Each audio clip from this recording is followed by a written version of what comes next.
Or is this full-time MMA now? I love full-time MMA right now.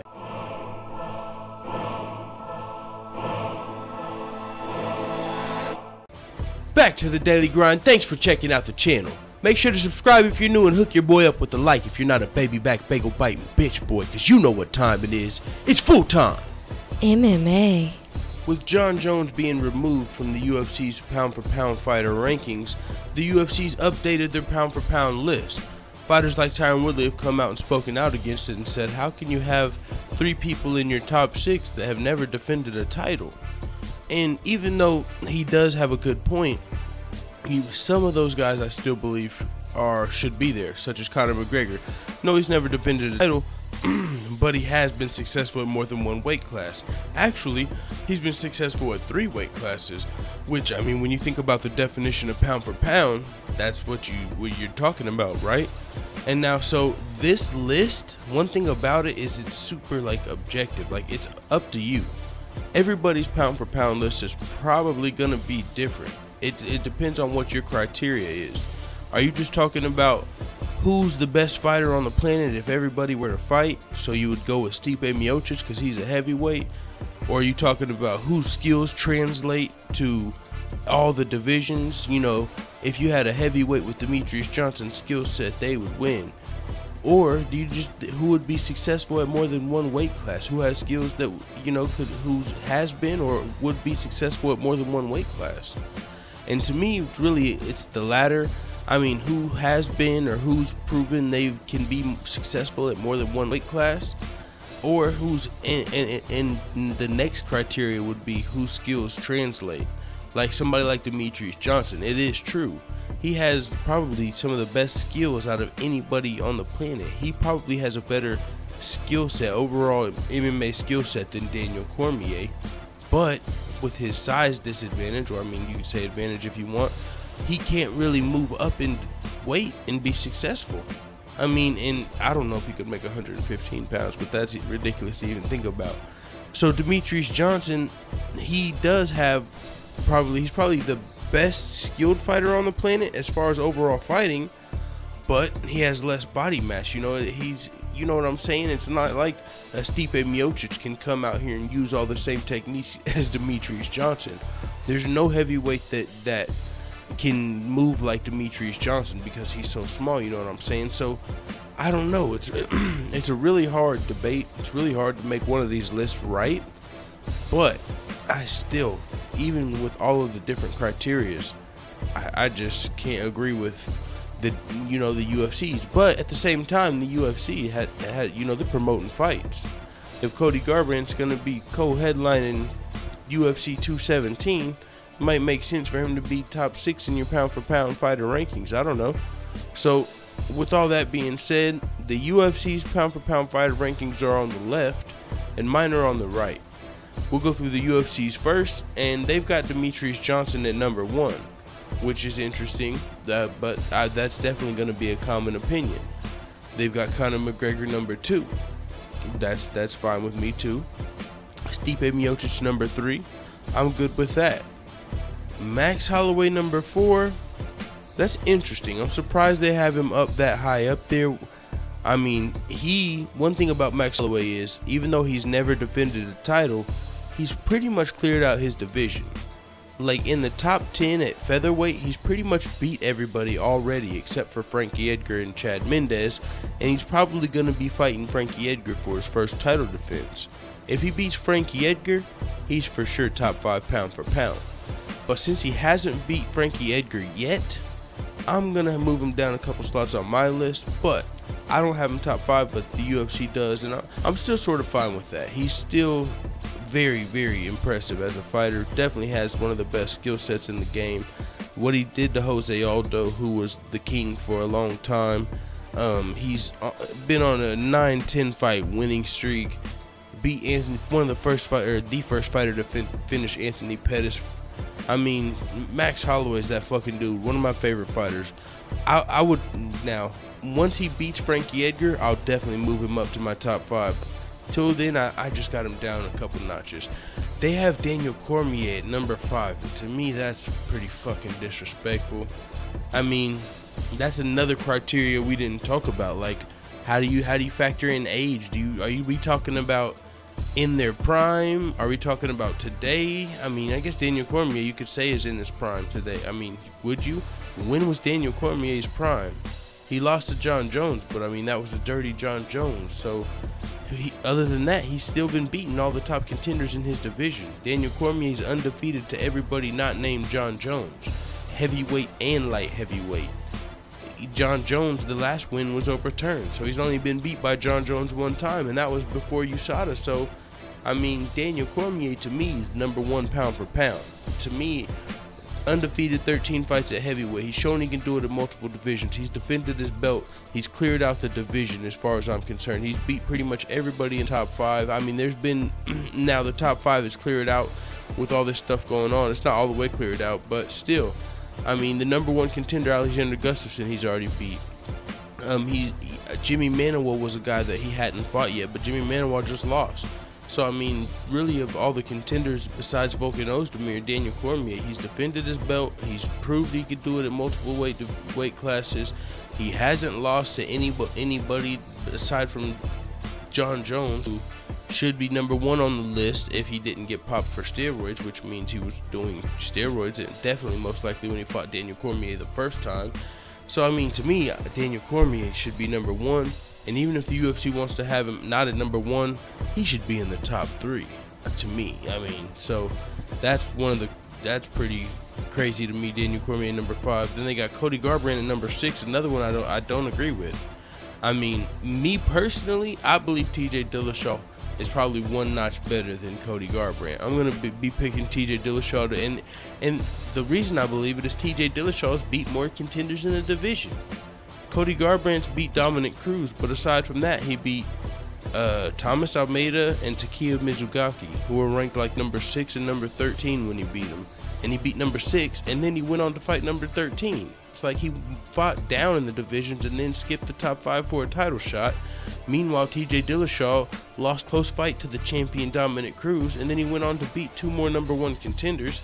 He's beat more. He's had the belt, defended the belt at the division at least one time. I mean, to me, TJ Dillashaw is very underrated, and that's why they got him at 15. I got to move TJ Dillashaw up. Fuck that. So I got TJ Dillashaw one notch above Cody Garbrandt. I don't understand. I mean, I'm guessing they have Cody Garbrandt there because he beat Dominic Cruz. But Dominic Cruz, with his injuries, 1 year ago, Dominic Cruz would have been really a lot higher on my list. But just the way he lost to Cody Garbrandt, and then, I mean, he's not, you know, there's some new killers in the division. Jimmy Rivera. I mean, there's just some new killers in the division. TJ Dillashaw's waiting. We got Cody Garbrandt there. I mean, there's just, I don't know how would Dominic Cruz fare against Jimmy Rivera? You know what I'm saying? I don't know.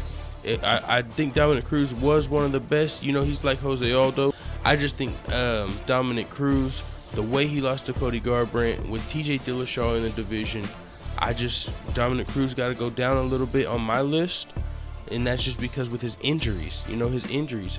Is he going to be able to heal all the way back up? I mean, whenever he loses now, you know, we can be pretty sure it's going to be because his injuries were nagging him during camp. So it just sucks that injuries plagued his career, because Dominic Cruz is definitely one of the best fighters to ever do it. It's just injuries have plagued his career, so I don't know where he is now with injuries because of his last loss. We'll see when he returns, but who knows when that'll be. We'll have to see what happens with the winner of TJ Dillashaw and Cody Garbrandt. Maybe they're going to want to go down and fight Mighty Mouse, which means Dominic Cruz will be on the shelf a little longer while he waits for his title shot, unless he wants to fight for an interim title while he waits or something. So that'll probably happen. So they've got Cody Garbrandt ranked #6. I got to take him down a few notches because he hasn't cleared out his division. He hasn't defended his belt. He hasn't did it at multiple weight classes. So I just don't know why he's #6 on that list. But that's fine if you got him there. I just don't. Joanna Jędrzejczyk, they have it #7. I think she needs to be moved up because she's got the same thing going on as Demetrius Johnson. How can you have Demetrius Johnson at #1 and not even have Joanna in your top 5? She's clearing out her division. Nobody can touch her in her division. I mean, she hasn't been successful in more than one division, but she didn't. It's not like she lost to somebody up at 125 in MMA. I mean, in the UFC for sure. So Joanna, I've got her in my top 5. I think the UFC needs to put a little more respect on Joanna's name, because she's got the same thing going on as Demetrius Johnson, as I said. And Demetrius Johnson, he's got a loss to Dominic Cruz. He didn't even really want to fight a chick that came down to, I said a chick. He didn't want to fight TJ Dillashaw. So somebody from when TJ Dillashaw offered to come down and make 100, and that's another thing about TJ Dillashaw, why I got him ranked higher than other people, because he showed he would try to make 125 pounds. Now the fight got turned down, so he didn't continue doing it. But he's saying he can make 125 pounds. You'd only have to move up 10 pounds to go up to 145. TJ Dillashaw is my fucking dude. So I think Joanna Jędrzejczyk needs to go up a couple notches. Next, they got Tyron Woodley at ranked 8. I mean, that's about right. Maybe up 1 notches. I mean, Tyron Woodley, he hasn't did it at multiple weight classes. He has lost. He's not, when he fights, it's not like he's just going out there and fucking really dominating people. I mean, as far as like, you know, just dominating, I don't know. Would you consider what he did to Wonder Boy in the second fight dominating? I wouldn't. Would you consider what he did to Damian Maia dominating Damian Maia? I don't.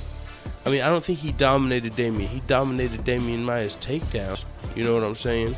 He dominated stopping those, but it's not like he just had fucking Damian Maia ready to, you know, it's not like he was, aside from that first round where he hit Damian Maia with that uppercut, he wasn't really doing too much to Damian Maia, but he said he was injured, so, I mean, then his other Wonder Boy, it's not like he's just, I mean, he knocked out Robbie Lawler. He was impressive in his first Wonder Boy fight. I definitely don't see many welterweights beating Tyron Woodley, but he hasn't did it at multiple divisions. He has defended his belt, which is why I'm fine with him being in the top 10. I definitely believe he deserves where he's at, and I'm actually moving him up 1 slot from where they have him, but I'm just fine with where he's at. Has talked about going up to 185, but he did say, I'll go up and fight Bisping, but I don't want to fight like Yoel. Them dudes are too big. So one thing that will help Tyron Woodley is whenever they change the divisions up to every 10 pounds, because right now he would have to go up 15 pounds or cut an extra 15 pounds to go down a division, so he's kind of stuck at 170 instead of being able to just move 10 pounds. So once they do like 165, 175, 185, he might have success at multiple divisions. But as of right now, I think he's like Amanda Nunes to me. Like, he's gonna dominate his division. There's nobody touching him in his division, and you know, that's probably what it is. I mean, they might lose in both of them. It's funny, both of them, you know, people talk about their gas tanks. I don't know though. I think Amanda Nunes proves she's good. Tyron Woodley, he conserves his energy. It's not like he just keeps up a heavy pace for all 5 rounds. He like conserves his energy. So I don't know. I'm a huge Tyron Woodley fan. A lot of you know. So I'm fine with where he's at. I'm moving him up to number 7. They've got him number 8. I've seen somebody say that he should be in the top 5, but if I look at my top 5, I really don't see anybody I got Tyron Woodley over. I mean, maybe Max, but Max is probably, he's cleared out his division a little more. And he beat Jose Aldo. So Jose Aldo was a top 5 pound for pound king for a while. So with that being said, let's move on down to Dominic Cruz. They have it number 9. I got him moved down a couple of slots. I mentioned why, his injuries. I don't know where he's at in his career. We've got TJ Dillashaw. We've got Cody Garbrandt about to fight. And whoever wins that fight, you know, I mean, I just think bantamweight stacked. Dominic Cruz is a legend, will always be a legend, probably going in the Hall of Fame. And he's still in the top 15 pound for pound. I just moved him down a couple of slots. Jose Aldo, same with him. After what happened to him, you know, he's coming off of a knockout loss to Max Holloway, man. That was pretty brutal how he got dismantled. So, but one thing about Jose Aldo is he did beat Frankie Edgar not too long ago. That's impressive. Whatever you want to, you know, say what you want. The fact that he beat Frankie Edgar, I believe at UFC 200, if I'm not mistaken, that's still very impressive. So with that being said, I still got Jose Aldo as well in the top 15. It's just interesting to see what happens to him, just like Dominic Cruz, excuse me, after their most recent loss. So with that being said, down to Cris Cyborg. I've got Cris Cyborg in the same spot. I'm fine with her being there. I mean, everybody in my top 10 on my list has, you know, there's no USADA issues, thankfully. I mean, that's a whole nother criteria about top 15, top 10.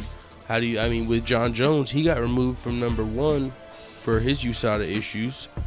A lot of people still attribute Cris Cyborg's success to performance enhancers. I don't know. She's only got caught one time.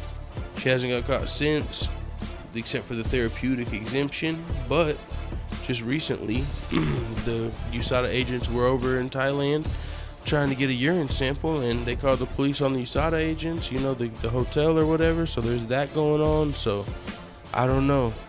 I got her at #11. She's on like an 18 fight winning streak. She lost her very first professional fight. One thing about Cris Cyborg is, you look at her resume, I mean, it's not like, you know, she's 18-0, but there's not many girls that are on her level at her weight class. Like, all of her UFC fights have really been against 135 pounders. She's probably kind of fought a couple of 145 pounders in Invicta, but when I look at their record, it's like a girl that's like 9-2, 8-3. It's like it's hard to find Cyborg opponents. So yes, she's beating everybody and knocking all these people out, but who is she really knocking out? She's fought, it's like Gina Carano, but she, if I'm not mistaken, she fought at 135 pounds in the past too. So Cyborg, she's definitely dominant. You know, kind of like Demetrius Johnson, Joanna Jacek. There's nobody at her weight division messing with her. But also another thing about Cris Cyborg is, would she be successful at 155 pounds? I mean, you can't find a 145-pound woman to fight. When is that 155-pound division coming? We know she can't make 135, so she's also kind of only at one division. She just got her UFC title. She doesn't have any defenses yet. And when she does, is she going to be defending it against a 135-pound woman? So Cris Cyborg, I'm fine with her being at 11 because she is pound for pound a dominant force. But there's just some things, you know, why she's not in the top 10. So I'm fine with that. #12, they have Michael Bisping. As much as I love Michael Bisping, man, I'm a fan of Michael Bisping. I don't believe he could really clear out his division. You know, like, I have Robert Whittaker. If Robert Whittaker and Michael Bisping fought today, I would give the edge to Robert Whittaker. So how could I have Michael Bisping ahead of Robert Whittaker in my rankings? If the UFC had that fight scheduled for Madison Square Garden, Michael Bisping versus Robert Whittaker, who would be the favorite? My guess is Robert Whittaker. So if Robert Whittaker's the favorite, you have, in my opinion, he's got to be ranked above Michael Bisping in the rankings. So that's why I have that, like that. I had to switch those around. So I've got Michael Bisping a little lower. And Michael Bisping, I do think he's a little underrated, but as far as top 15 current pound for pound fighters on the planet of all divisions, I don't have him at #12. I mean, when you look at the people they have under him, Amanda Nunes, Robert Whittaker, TJ Dillashaw, I think all three of those people could beat more of the top 5 contenders than Michael Bisping. If you look at the top 5 at middleweight, I mean, who is it? Robert Whittaker, Chris Weidman, Luke Rockhold, Jacare, Yoel Romero, Derek Brunson, or not Derek Brunson. So out of all of those fights, Michael Bisping, I mean, how many people does he beat? Does Michael Bisping beat Yoel Romero? Does he beat Robert Whittaker? Does he beat Jacare? Does he beat Chris Weidman? Does he beat Luke Rockhold in the trilogy fight? I think he would be the underdog in a lot of those fights. So even though he didn't much respect him for beating Anderson Silva, beating Luke Rockhold, I mean, you seen how the Dan Henderson fight went. Dan Henderson was ranked like number 13, and Michael Bisping, you saw how he looked after that fight. I mean, it was a little controversial. He did outwork Dan Henderson, but whew, the champion coming out of the fight looking like that.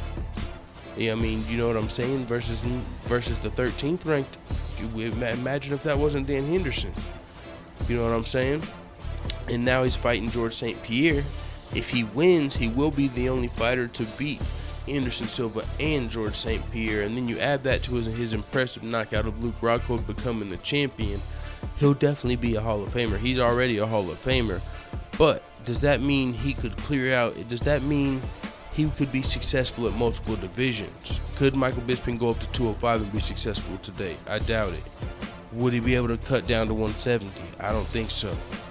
Would he be able to beat the top 5, all the top 5 contenders in his division? I don't think so. Robert Whittaker, on the other hand, he's already went through Jacare, Robert Whittaker, Derek Brunson. Could he get Robert Whittaker and Luke Rockhold and Chris Weidman? Most likely.